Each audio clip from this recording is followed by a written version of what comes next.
Today we're talking about the effect of emotional intelligence on business success. And with us is Marthle du Plessis, a partner at PwC and the Workforce of the Future platform lead. Welcome, Marthle. Thank you, Frances, and thank you for the opportunity. So recently I attended the coaching lounge where they gave us training on emotional intelligence.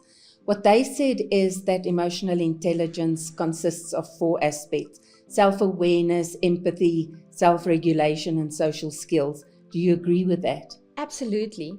And Frances, the fact that an organization like PwC invests time in developing people and leaders through Coaching Lounge and Leadership Lounge on emotional intelligence showcase the importance that it plays within business.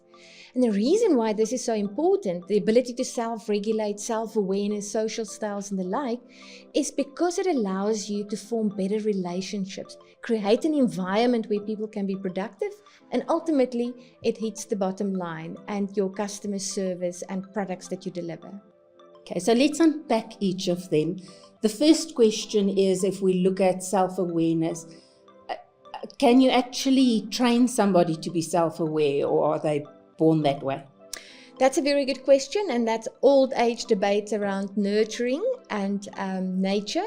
Nature is if it's born in your DNA, and nurturing is if you put in an environment to develop it.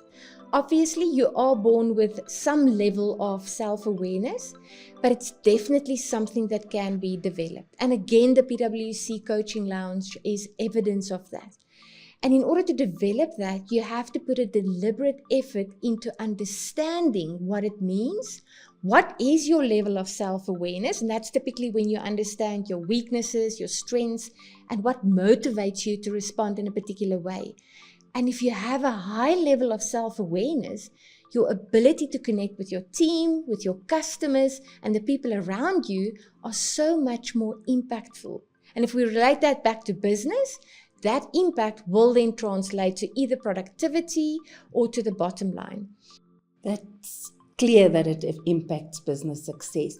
Let's talk about empathy. They told me that I don't score very high on empathy, and I thought I was a very empathetic person. And then my kids reminded me how I told them to think of something else when they felt sick.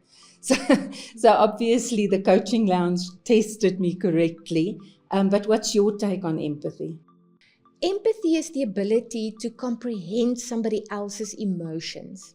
It is that ability to put yourself in somebody else's shoes and really to see life from their perspective. And again, if we put that back into business terms, if you are able to move away from yourself, but understand the space that the human that you are dealing with are in, again, interactions, collaborations, productivity and efficiency will increase. And therefore, empathy and focusing on showing and demonstrating empathy in a deliberate way is critical in the business world of today. Absolutely. I think self-regulation is probably the most challenging one, don't you think?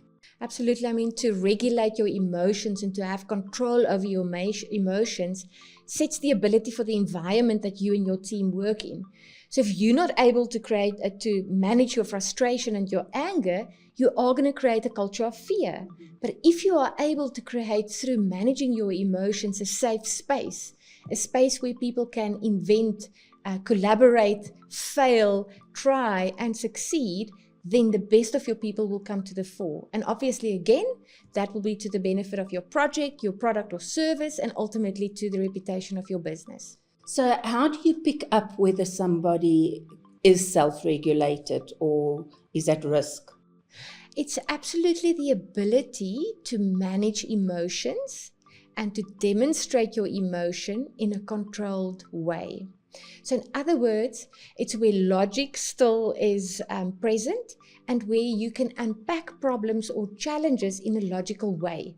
So you've got control over your emotions. It's not taking over.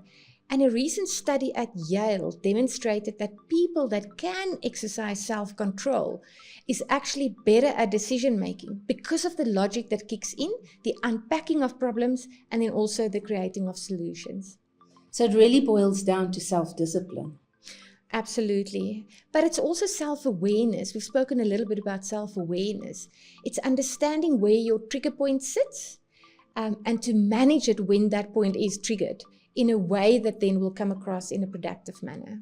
One thing the Coaching Lounge said, and that stuck in my mind, is that when you have to show empathy, not to say at least.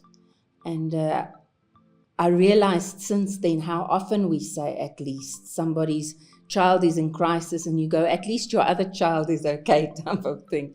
So, that's a little trick to try and show empathy and self-awareness. Let's get on to social skills. So I always hold that social skills, it needs a common platform, but in business that's quite easy because you all want to make the business successful and work together to achieve the vision and the mission and so on. But that's not always authentic. So you have to share a little bit of yourself to have authentic relationships in a business. Absolutely. And maybe to validate what you have said, PwC recently released the Hopes and Fears survey. It's one of our global flagship surveys, and it's conducted across 43 countries. 54,000 people completed it. And key points that employees are saying is that they want to work for an organization and in an environment where they can be their true, authentic self. So to show vulnerability when it is appropriate to show vulnerability.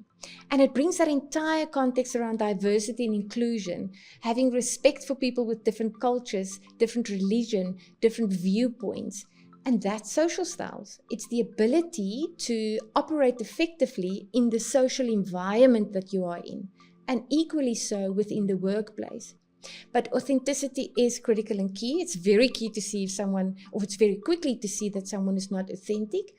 And therefore you have to know yourself, your vulnerabilities. You can only keep your pose so long, and if you work together 40 hours a week, then, exactly, then it starts to shine through. Yeah, absolutely. Marthle, is there any tips that you can give employers and employees to be emotionally intelligent and to choose emotionally intelligent people when they recruit?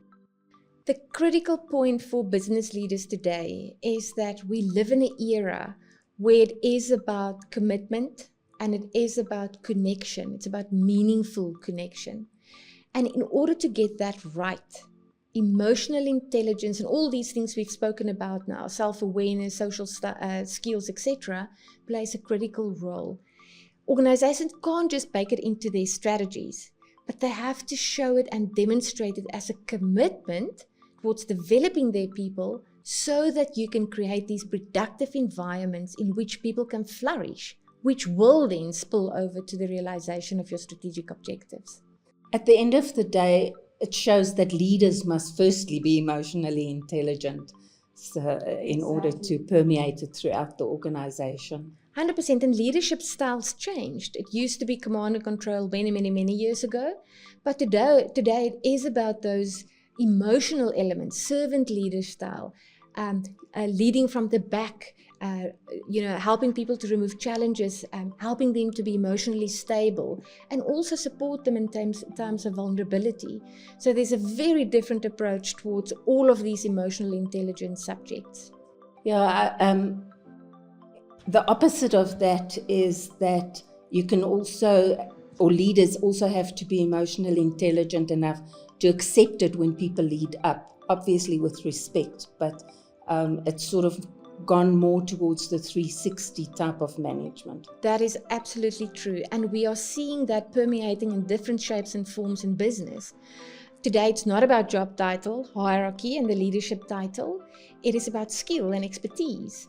And if there's younger people with stronger skills in a particular area, you have to be emotionally intelligent enough to deal with that situation so that that individual benefits from it, but the team also benefit from it, and as a result, your business.